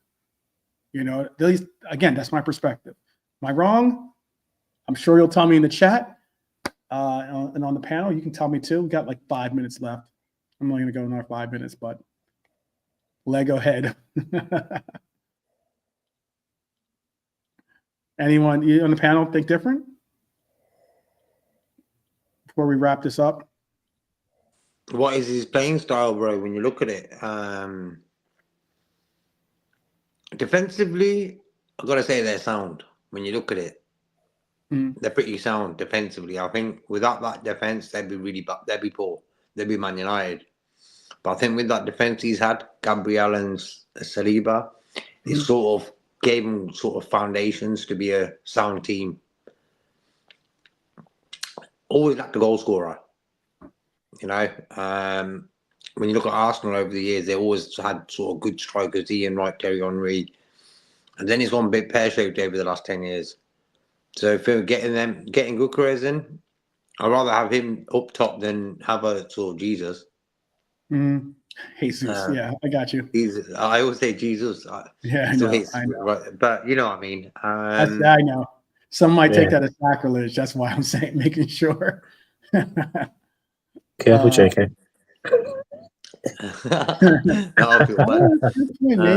Maybe that's. I don't understand Brazilian he has a secret to how he keeps his hair so young looking. Washes his hair in sangria, possibly. Who knows? Yeah, but Arteta, bro, he's a fraud, isn't he? I mean, look at it. It's going to be a big year for him. It's going to be a huge year for him. I don't think he gets fired if he doesn't win anything. Will the calls be louder? Absolutely. The calls will be louder once they get knocked out of their first tournament.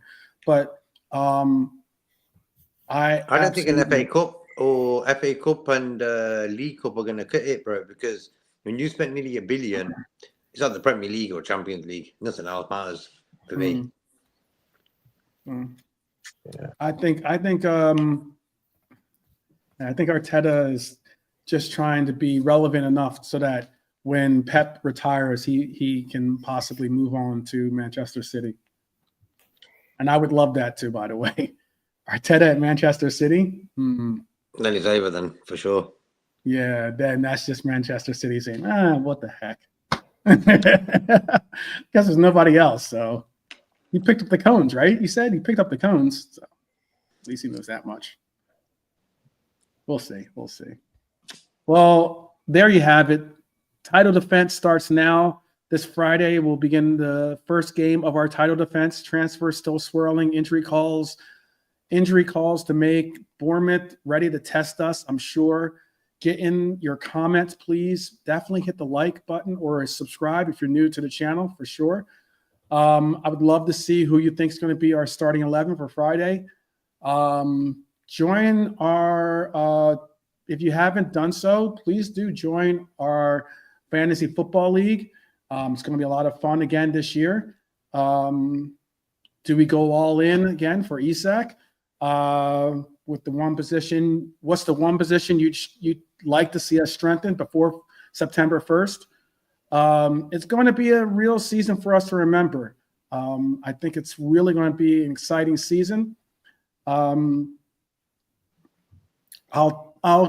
tell you if I had the same confidence to make the bold statement that we're going to win the league like I did say last year, but it all begins under the lights at Anfield.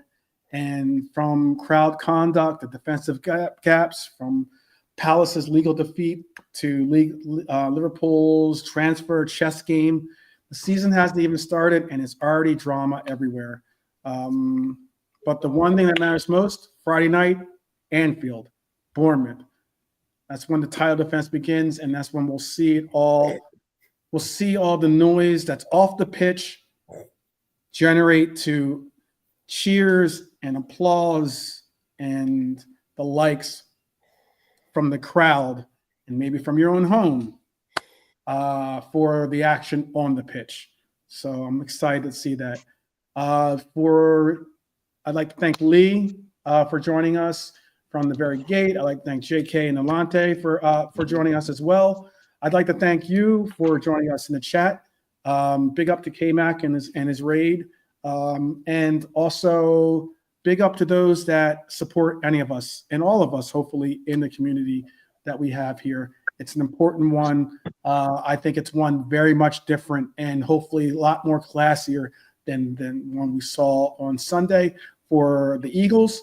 And it's going to be one where we're going to hopefully be able to wear our pride on our chest and be very, very happy to see us lift that crown once again. Hopefully we can do that back to back. But until tomorrow is going to be an interesting topic, especially if you like to see the 12th man get a little bit of the dark side of the 12th man. So Transfer T is going to be tomorrow. Plus I have an op-ed that I'm going to share with you on my Newcastle and Isak and all this drama that's going on take.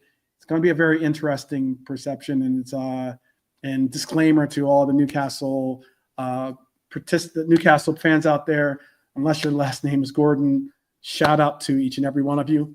And your last name's Gordon and you play for Newcastle. Shout out. But other than that, let's get it in tomorrow, people. I wish everyone the best of evening. I know it's midnight, so like Cinderella, I think it's Cinderella. Yeah, Cinderella. We're gonna leave the ball and hopefully see you tomorrow. But until then, as always, up the Reds and peace.